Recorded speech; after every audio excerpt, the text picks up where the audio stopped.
Temos, igualmente, um tema de suma importância, chamado de mediunismo. O que é mediunismo? Nós vamos conversar sobre isso agora. Desde as mais remotas eras, por exemplo, dos papiros de 3.000 anos antes de Cristo, já se percebia a comunicação entre os vivos e os mortos, chamemos assim, para ficar fácil. Depois, lá na China, os lamas também tinham esse mesmo hábito de se comunicar através do que eles chamavam de exorcistas ou profetas, também recebiam esse nome. Os Brahmanes, eles também, de segunda ordem, que eram os também chamados de feiticeiros, quer dizer, porque eles comunicavam com os espíritos, também tinha esse mesmo hábito.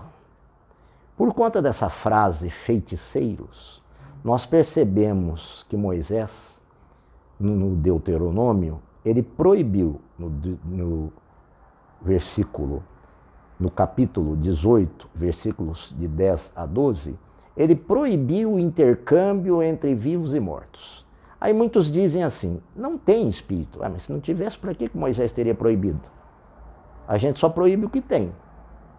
Mas vemos então novamente que havia os sujeitos que comunicavam com o mundo espiritual, os evocadores, os feiticeiros, como queiram. E Moisés proibiu por uma razão muito interessante, que era para evitar, né, que se fizesse mau uso da possibilidade dessa comunicação.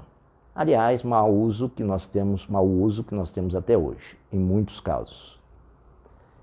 Depois, também ainda no Velho Testamento, nós percebemos várias situações de comunicação entre morto e vivo, e vice-versa. Em Juízes, na Bíblia está, em tantas outras situações, Débora profetizando, e assim vai. No Novo Testamento, nós temos várias situações também dessa comunicação.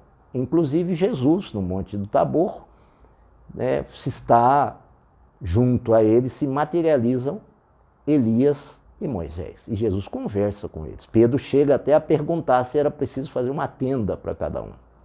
Então não se tem dúvida dessa comunicação entre os dois planos.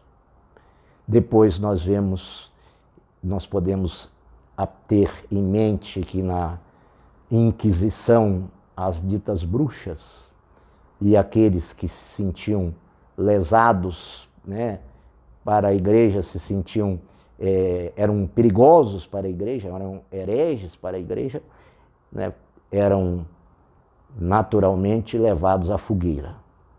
Nós temos Joana d'Arc, dentre tantas outras situações. Por quê? Porque Joana d'Arc tinha essa comunicação com os mortos. É algo que realmente tinha esse fator a se dar. Então, o que é o animismo?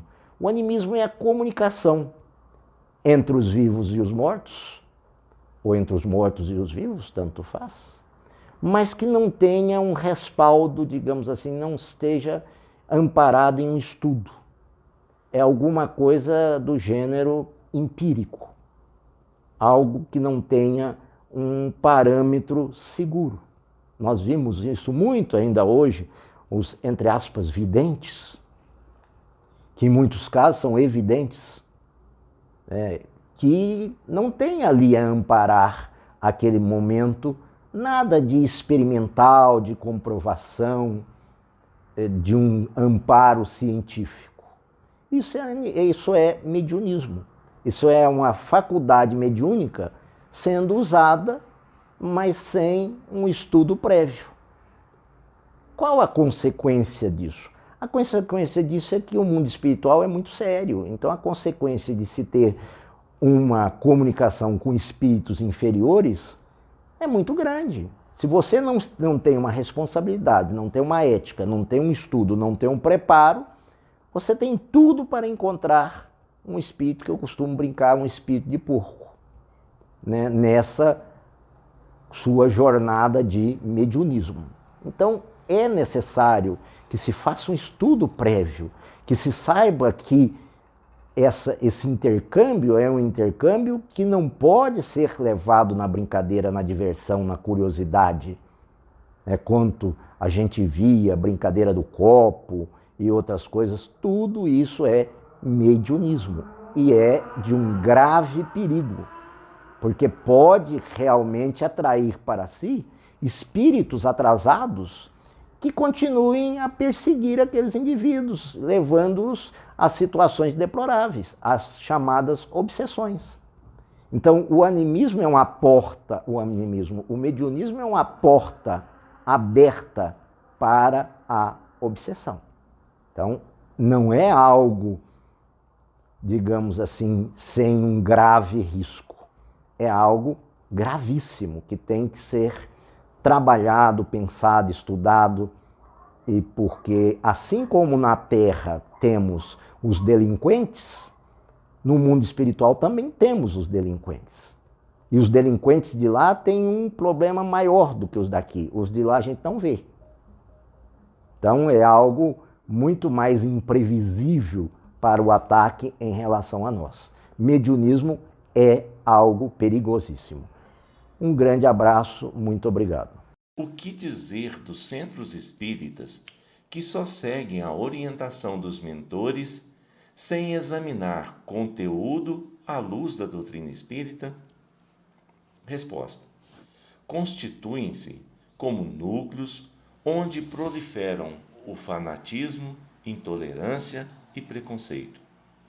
Porque o mentor da casa deve necessariamente ser mais sábio do que as entidades que se comunicam em toda a Terra?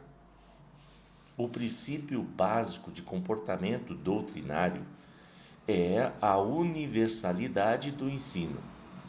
Faz-se necessário que prevaleça a opinião da doutrina.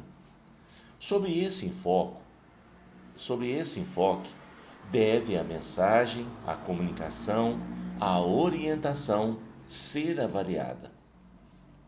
Se realmente proceder, o conteúdo jamais será individualizado, particular, detalhando providências e passos, mas na generalidade, cada um entenderá o significado como pessoal. Tipo, o que foi dito, ou o que consta e se aí foi para mim, se é o que eu preciso. Entretanto, a ninguém especificamente é destinado e nessa impessoalidade serve ao crescimento do grupo como um todo.